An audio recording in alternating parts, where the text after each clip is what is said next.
It looked like a good thing, but wait until I tell you. Bill Driscoll and I were in Alabama when he had the kidnapping idea. There is a town in Alabama called Summit. The inhabitants of the town were very normal people. Bill and I had about $600. We needed $2,000 more for our scheme in Illinois. We discussed everything in front of our hotel. Summit is the best place for kidnapping, I said. Parents love their children in small towns. And Summit doesn't have an important newspaper with curious reporters, said Bill. You're right. Summit probably has only one lazy sheriff. It looks like the perfect place for kidnapping, I said. We chose our victim carefully. He was the only child of an important man named Ebenezer Dorset. Mr. Dorset was respectable and stingy. The kid was a boy of 10 with red hair. I'm sure Ebenezer Dorset will pay the ransom of $2,000 for his little boy, I said to Bill, but wait until I tell you. About 2 miles from Summit, there was a little mountain and a forest. We found a cave here. It was the perfect hiding place for us. We bought food and drink and put it in the cave. One evening, we passed by the Dorset's house with a horse and buggy. The kid was in the street. He was throwing stones at a little cat. "Hey, little boy!" cried Bill. The boy threw a stone at Bill's eye. "This will cost Mr. Dorset $500 more," said Bill angrily. The boy fought like a bear, but at last we put him in the buggy. We drove away quickly and took him to the cave. That evening, I took the horse and buggy back to the village, and then I returned to the cave. When I arrived, there was a campfire at the entrance of the cave. Bill had some scratches on his face. The boy had 2 big feathers in his red hair and said, "Ha! This is the camp of Red Chief, the great Indian warrior." "He's all right now," said Bill. He was examining some scratches on his legs. "We're playing Indians. I'm a hunter called Old Hank, and I'm Red Chief's prisoner. He's going to scalp me early tomorrow morning." The boy was having a lot of fun. He forgot he was our prisoner because he loved camping out in the cave. He looked at me and said, "Your name is now Snake Eye. You're a spy. When the Indians return, they will cook you on the fire." We had dinner, and the kid ate a lot and talked a lot. "I like this place. I never camped out before. I hate school. Are there any real Indians in the forest? I want some more food. What makes your nose so red, Hank? My father has lots of money. Are the stars hot? I don't like girls. Why are oranges round? Are there any beds in this cave? A parrot can talk, but a fish can't." The kid had a very loud voice, and he scared Bill. "Red Chief," I said, "do you want to go home?" "Why?" he asked. "I don't have fun at home. I hate school. I like to camp out. Please, don't take me home." "All right," I said. "We'll stay here in the cave for a while." "Oh, good," he said. "I never had so much fun in all my life." We went to bed at about 11 o'clock. Red Chief was between us. We couldn't sleep for 3 hours because he jumped up and down and screamed. He was still playing Red Chief. At last, I fell asleep, but I had bad dreams. I woke up because Bill was screaming like a frightened woman. It was terrible to hear a big, strong, fat man scream in that way. I jumped up, and what did I see? Red Chief was sitting on Bill. He was pulling Bill's hair with one hand. In the other hand, he had a knife. He was trying to take Bill's scalp. I took the knife from the kid, but Bill was still terrified. He tried to sleep, but he couldn't. I slept a little, but then I remembered something. Red Chief wanted to cook me on the fire that morning. "Sam, do you think the kid's father will pay money for the little devil?" "Sure," I said. Parents love noisy little devils. Now you cook breakfast, and I'll come back in a few minutes. I walked to the top of the little mountain and looked down. The town of Summit was quiet. No one was looking for the kid or the kidnappers. I expected to see the men of the village running about with pitchforks, but everything was silent. I only saw one man working quietly in the country with his horse. The parents don't know about the kidnapping yet, I thought. When I returned to the cave, Bill was furious and his face was red. The boy wanted to throw a big rock at Bill. "He put a hot potato down my back," said Bill, "and I hit him." Be careful, said the kid to Bill. No one ever hit Red Chief before. After breakfast, the kid took a slingshot out of his pocket and went outside the cave. "Do you think he'll run away, Sam?" asked Bill. No, he won't. Today we have to send a message to his father. We must ask him for the ransom money. Just then we heard a loud cry. Red Chief was playing with the slingshot. Suddenly a rock hit Bill behind his left ear. He fell in the fire across a pot of hot water.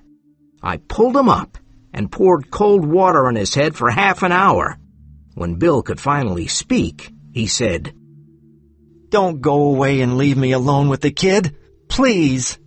I went outside the cave and said angrily, "If you don't behave, I'll take you home. Now, are you gonna be good?" I was only playing, he said sadly. I didn't want to hurt old Hank, but why did he hit me? I'll behave, Snake Eye, but please don't send me home. Can I play Black Scout today? I don't know the game, I said. You and Bill can decide. I'm going away for a while. Now, come in and apologize to Bill. We went into the cave, and the kid apologized. Then I spoke to Bill. Today I'm going to Poplar Cove to send a letter to Mr. Dorset. I'm asking for the ransom money. "You know, Sam, in the past we did many dangerous things together. I was with you during earthquakes, fires, floods, cyclones, train robberies, and police raids. And I was never afraid of anyone or anything. But now, I'm afraid of this kid. So come back soon." I'll come back this afternoon. Now, let's write this letter. Bill and I started writing the letter. Red Chief played outside the cave. "Let's ask Mr. Dorset for $1,500 instead of $2,000. I don't think anyone will pay $2,000 for that terrible kid," Bill said. This is the letter we prepared. Dear Mr. Dorset, we have your son. He is far from Summit. Don't try to find him. We want $1,500, and we will return your son to you. Send a messenger with your answer tonight at 8:30 p.m. Tell the messenger to come to Poplar Cove. At Poplar Cove, near the old bridge, there is a big tree with a small wooden box under it. The messenger must put your answer in that box. This is the same tree and the same box where you will put the ransom money at midnight. Do you want to see your son again? Then pay the money, and you will see him soon. Two desperate men. I put the letter in my pocket. The kid looked at me and said, Snake Eye, I want to play Black Scout. You can play Black Scout now. Bill will play with you. What's the game like? I'm the Black Scout. I have to ride to the fort to help the pioneers, said the kid. All right, I said. I think Bill will play with you. "What must I do?" asked Bill. You're the horse, said the Black Scout. Get down on your hands and knees. I must ride to the fort. Bill got down on his hands and knees. He was scared. "How far is it to the fort?" he asked. 90 miles, said the Black Scout. And you must gallop fast, because the pioneers are in danger. The Black Scout jumped on Bill's back and started kicking him. "Please, Sam, come back soon," Bill said. "Listen, kid, don't kick me or I'll..." I went to Poplar Cove and talked to some people at the post office. One man said, "Old Mr. Ebenezer Dorset of Summit is upset because he can't find his son. The boy's probably lost or kidnapped." That was all I wanted to know. I mailed my letter and asked, "When is the mailman taking the mail to Summit?" "In an hour," said a man at the post office. When I returned to the cave, there was no one. I looked around, but I couldn't find the kid or Bill.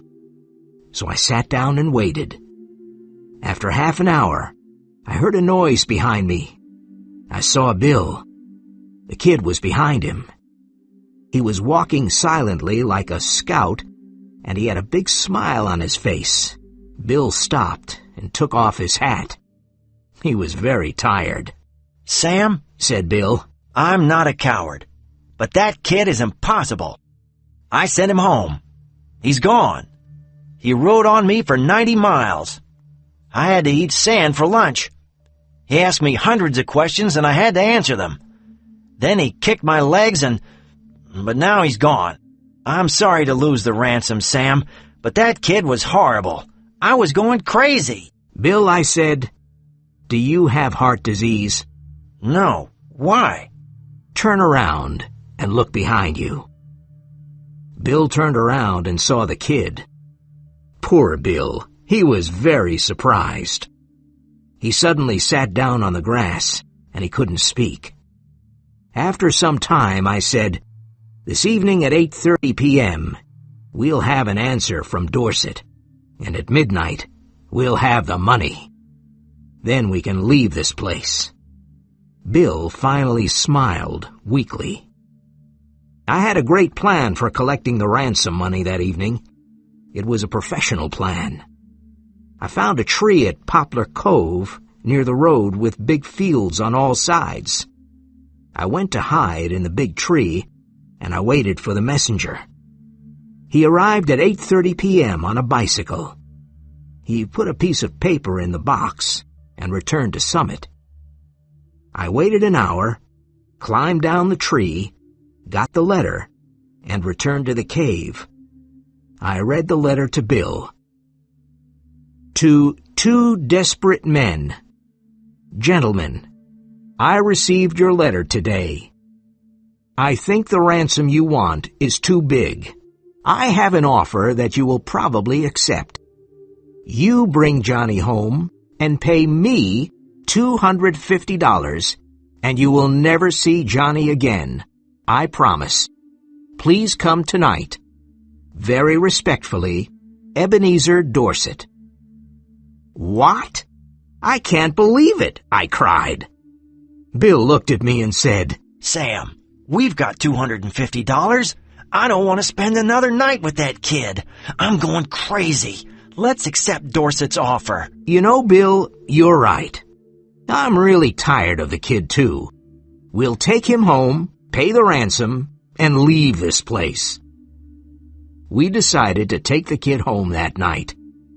"Listen, kid," I said. "Your father bought you a new rifle and a pair of Indian moccasins. Tonight we're going home to get the rifle and the moccasins. Tomorrow we're going to hunt bears in the forest." It was midnight when we arrived at Ebenezer's house. Bill gave him the $250. When the kid saw that we wanted to leave him at home, he was furious. He started screaming loudly and took Bill's leg. His father pulled him away with great difficulty. "How long can you hold him?" asked Bill. "I'm not very strong, but I can probably hold him for 10 minutes, said Mr. Dorset. "Good," said Bill. "In 10 minutes, I'll run across most of the United States and reach Canada." Bill was fat, and he was not a good runner. But that night, no one ran faster than Bill.